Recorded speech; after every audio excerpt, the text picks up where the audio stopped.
এটা হচ্ছে ময়দা, এতে সামান্য নুন দিয়ে দিলাম, সামান্য চিনি দিলাম, সামান্য কালো জিরে দিয়ে দিলাম, দিয়ে এটা জল দিয়ে মেখে নিচ্ছি।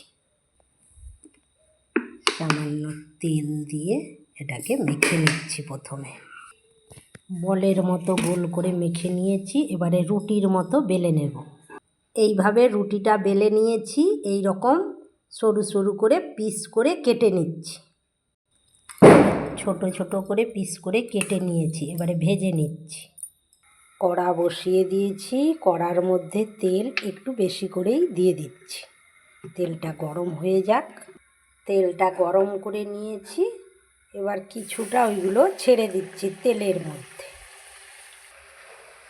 তাহলে এইভাবে ভেজে নিলেই দেখলো কীভাবে কী রকম কী দিয়ে মাখাতে হবে। এইভাবে ভেজে নিয়ে চায়ের সাথে মুচমুচে খেতে লাগবে। আজকের মতো টাটা।